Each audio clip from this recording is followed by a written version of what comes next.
All right, I'm doing some balancing and I want to do some demonstration on some parts that are claimed to be true neutral and what true neutral really is.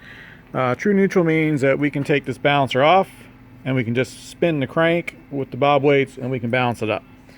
I was taught to always put your balancer and your flex plates on the crank because things aren't true neutral, and here's what I'm going to demonstrate.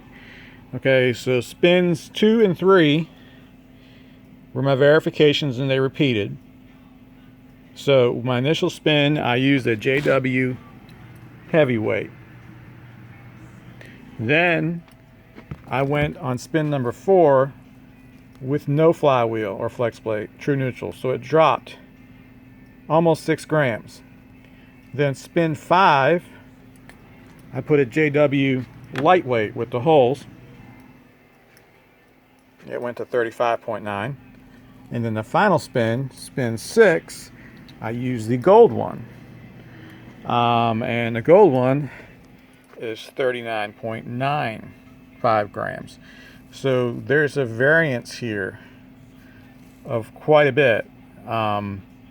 6 grams is a lot in a performance balance when you're trying to balance them to really 2 grams or less. Actually, half a gram is what I shoot for. So strongly recommend whoever balances your motor, balance it with your flywheel and your flex plate. Things can get really complicated if you try and use the stock stuff and you neutral it out, which I've done and I still do. It's just sometimes it's necessary. However, that opens a whole other can of worms. So there's some balancing information. Doesn't mean that I can't work with any of those numbers, because I can. And the reason I can is if you look, let's make it green. Okay, it wants me to remove material here. It wants me to remove 39.9 grams right there, which was 40. It's in the counterweight. I can take material out of there. And then the next one, we'll spin it up.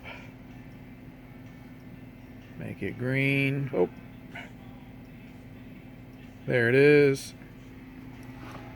46 grams, which is 45.4. So it's repeating pretty close. So yeah, it wants me to drill a hole here. So that's fine. We can always take material out of the counterweight. If it wanted me to take material out of here, I'm screwed. There's some balancing techniques you can do, or you can just come out 180 degrees and you can drill it and install a metal slug, which is called heavy metal, which we try to avoid because it's time consuming and expensive, but sometimes that's a necessary evil.